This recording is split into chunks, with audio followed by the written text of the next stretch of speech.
ഞങ്ങൾ മിക്കവാറും ദിവസങ്ങളിൽ ഞാൻ ഈ വീഡിയോ ഇട്ട് കാണും. കാരണം വെച്ചാൽ ഞങ്ങളൊരു കനൽ സൂക്ഷിക്കുന്നുണ്ടായിരുന്നു. ആ കനൽ ആളി കത്തിക്കണമെങ്കിൽ ഇത് കാണണം. അത് കാണും തോറും ഞങ്ങൾക്ക് ആവേശം കൂടുകയും എങ്ങനെയെങ്കിലും ഈ സർക്കാർ ഇറക്കിയാൽ മാത്രമേ ഞങ്ങളുടെ സ്വപ്നം ഞങ്ങൾക്ക് സാക്ഷാത്കരിക്കാൻ പറ്റുകയുള്ളൂ. കേരളം വേണം, കേരളയിൽ വേണ്ട.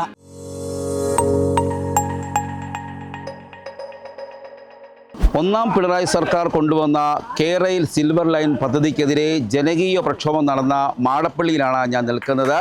സമരങ്ങൾ നടക്കുന്നതിനിടയിൽ സ്ത്രീകളെ വരെ വലിച്ചു കൊഴിച്ചു കൊണ്ടുപോകുന്ന പോലീസിൻ്റെ ആ നരനായാട്ട് ആ ദൃശ്യങ്ങളിലൊക്കെ നമ്മൾ കണ്ടതാണ്. അന്ന് ഏറ്റവും കൂടുതൽ യാതന അനുഭവിച്ചത് സ്വന്തം മകളുടെ മുന്നിൽ വെച്ച് പോലും അതിമൃഗീയമായി പോലീസുകാർ വലിച്ചിഴച്ചു കൊണ്ടുപോയ റോസ്ലിൻ ഫിലിപ്പ്. ആ ദൃശ്യങ്ങളൊന്നും നമ്മൾ മറന്നിട്ടില്ല. ഇപ്പോൾ റോസ്ലിൻ ഫിലിപ്പ് നമുക്കൊപ്പം ചേരുകയാണ്. ഇപ്പോൾ ഈ പദ്ധതി UDF സർക്കാർ അധികാരമേറ്റ ആദ്യ ദിവസം തന്നെ റദ്ദ് ചെയ്തിരിക്കുകയാണ്. അതിലേറെ സന്തോഷമുണ്ട്. അപ്പോൾ റോസ്ലിൻ ഫിലിപ്പിൻ്റെ വാക്കുകൾ കേൾക്കാം. അന്നത്തെ ആ ദൃശ്യങ്ങളൊന്നും മറക്കില്ല. മകളുടെ മുന്നിൽ വെച്ച് പോലീസ് റോസ്ലിനെ വലിച്ചഴിച്ച് പോലീസ് ജീപ്പിലേക്ക് കൊണ്ടുപോകുന്നതാണ്. ഇപ്പോൾ റോസ്ലിൻ ഫിലിപ്പ് നമുക്കൊപ്പം ചേരുകയാണ്. ചേച്ചി, ആ നിമിഷങ്ങളൊക്കെ ഓർക്കുന്നുണ്ടോ? ഭയാനകമായ ഞങ്ങൾ മിക്കവാറും ദിവസങ്ങളിൽ ഞാൻ ഈ വീഡിയോ ഇട്ട് കാണും. കാരണം വെച്ചാൽ ഞങ്ങളൊരു കനൽ സൂക്ഷിക്കുന്നുണ്ടായിരുന്നു.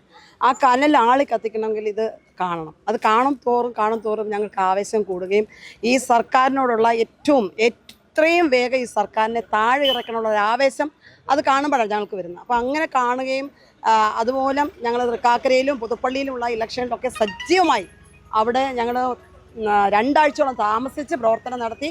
അതുപോലെ തന്നെ ഈ നമ്മുടെ നിയമസഭാ ഇലക്ഷനിലും എല്ലാം നേരത്തെ തന്നെ കാലക്കൂടി എങ്ങനെയെങ്കിലും ഈ സർക്കാർ ഇറക്കിയാൽ മാത്രമേ ഞങ്ങളുടെ സ്വപ്നം ഞങ്ങൾക്ക് സാക്ഷാത്കരിക്കാൻ പറ്റുകയുള്ളൂ. ആ സ്വപ്നം സാക്ഷാത്കരിക്കാൻ ഞങ്ങൾ അശ്രാന്ത പരിശ്രമം ചെയ്തു. UDF അധികാരത്തിൽ വന്നാൽ VD സതീശൻ സാറ് വിജ്ഞാപനം പിൻവലിച്ച് ഉത്തരവിറക്കും ഞങ്ങളോട് വാഗ്ദാനം ചെയ്തു. സാറ് അധികാരത്തിലേറിയ ആദ്യ ദിവസം തന്നെ ഞങ്ങൾ പോയി കാണുകയും ഞങ്ങളോട് സംസാരിക്കുകയും ഞങ്ങൾക്ക് വിജ്ഞാപനം പിൻവലിക്കുകയും ചെയ്യുമെന്നും ഈ സമരപ്പല എന്ത് പൊളിക്കുന്നോ അന്ന് സാർ ഇവിടെ എത്തുമെന്നും ഞങ്ങൾക്ക് വാഗ്ദാനം ചെയ്തിട്ടുണ്ട്. അതിൽ പൂർണ്ണമായി ഞങ്ങൾ വിശ്വസിച്ചു. ഇന്ന് തന്നെ സാർ അതിനുള്ള വിജ്ഞാപനം ഇറക്കി. അത് ഞങ്ങൾ വളരെ സന്തോഷം. 400 ഭവനങ്ങളാണ് ഈ മാടപ്പള്ളിയിൽ തന്നെ നഷ്ടമാകാനിരുന്നത്. അതിൽ 400 ഭവനങ്ങൾ, ഒരു ഭവനത്തിൽ തന്നെ 3 കുടുംബങ്ങളുണ്ടാകും. അങ്ങനെ എത്ര കുടുംബങ്ങളാണ് ഈ ഒരു വിജ്ഞാപനം മൂലം രക്ഷപ്പെട്ടത്. അതിനാൽ ഞങ്ങൾ VD സതീശൻ സാറിന് നീണാൾ വാഴട്ടൻ 1000 അഭിവാദ്യങ്ങൾ. ഞങ്ങൾക്ക് വളരെ അതിയായ സന്തോഷമുണ്ട്. വലിയൊരു കൊടുങ്കാറ്റടിച്ച് ശാന്തമായ ഒരു അവസ്ഥയിലാണ് ഞങ്ങൾ എല്ലാവരും. അതുകൊണ്ടാണ് പടക്കം പൊട്ടിച്ചും ലഡു വിതരണം ചെയ്ത് ഞങ്ങൾ സന്തോഷം ആഘോഷിച്ചത്. പോലീസിൻ്റെ ഭാഗത്തു നിന്നൊക്കെ വളരെ മോശമായ രീതിയായിരുന്നു നിങ്ങളുണ്ടായത്. പോലീസിൻ്റെ ഭാഗത്തു നിന്ന് മാത്രമല്ല, പോലീസ് ഞങ്ങളെ വലിച്ചിഴക്കുകയും കേസുകൾ ഒരു കേസേ എനിക്കുണ്ടായിരുന്നുള്ളൂ. ആ കേസ് കൊച്ചിനെ ഇതാണ് എൻ്റെ വീടിന് മുന്നിൽ കൊച്ചു നിന്നെന്ന് പറഞ്ഞ് സമരസ്ഥലത്ത് കൊച്ചിനെ കൊണ്ടുവരുന്ന JJ ആക്ട് പ്രകാരമുള്ള വലിയ ഒരു കേസാണ് എടുത്തിരുന്നത്. അത് ഇപ്പോൾ എന്നെ നല്ല നടപ്പിന് വിട്ടിരിക്കുകയാണ്. ഞാൻ പോയി എല്ലാ മാസവും പോയി അവിടെ ഉപ്പ് കൊടുക്കണം. അത് കഴിഞ്ഞ് 3 മാസം അവിടുന്ന് ഇവിടെ വരും. അപ്പോൾ അങ്ങനെയുള്ള ഒരു വലിയ ഒരു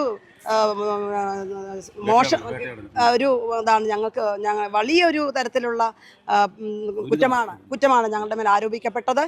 അതിനുശേഷം കേസുകളൊന്നുമില്ലെന്ന് ജഡ്ജി എന്നോട് പറഞ്ഞു. പക്ഷേ വീണ്ടും ഓരോരോ കേസുകൾ വന്നു. 26-ാം തീയതി ഞങ്ങൾക്ക് വേറൊരു കേസുണ്ട്.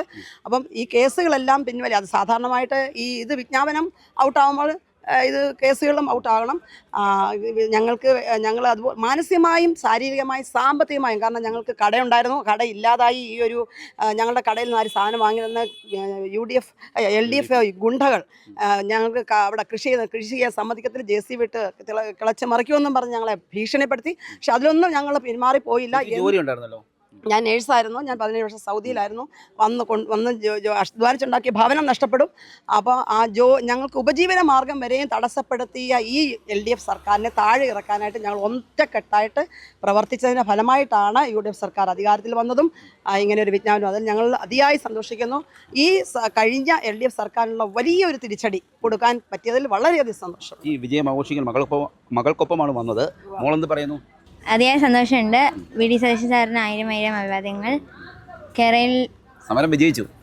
കേരളയിൽ വേണ്ട, കേരളം മതി എന്നുള്ള അതെ, കേരളം വേണം, കേരളയിൽ വേണ്ട. അതായിരുന്നു ഞങ്ങളുടെ മുദ്രാവാക്യം. അന്ന് സമരം നടന്നപ്പോൾ ആ സമരത്തിന് നേതൃത്വം നൽകിയ ഝാൻസി റാണി എന്നൊക്കെ പറയാം റോസ്ലിൻ ഫിലിപ്പിനെ മകളുമായാണ് സമരത്തിനായി എത്തിയത്. അതിനുശേഷം മകളുടെ മുന്നിൽ വെച്ചുകൊണ്ട് തന്നെ പോലീസ് മൃഗീയമായി വലിച്ചിഴച്ചുകൊണ്ട് പോലീസ് വാഹനത്തിൽ കയറ്റുകയായിരുന്നു. മകൾ അത് കരഞ്ഞുകൊണ്ട് നിൽക്കുന്ന റോസ്ലിൻ ഫിലിപ്പിനെ വലിച്ചുകൊണ്ട് പോകുന്ന ആ ദൃശ്യങ്ങളൊക്കെ നമ്മൾ കണ്ടതാണ്. അവർ ഇപ്പോഴും അത് ഓർത്തെടുക്കുന്നു, അവർ കാണുന്നുണ്ട് എന്നാണ് പറയുന്നത്. ഏതായാലും ഇപ്പോൾ അവർ വലിയ സന്തോഷത്തിലാണ്. ഈ സമരത്തിന് ശേഷം തങ്ങളുടെ സാമ്പത്തികമായി തകർന്നിരുന്നു.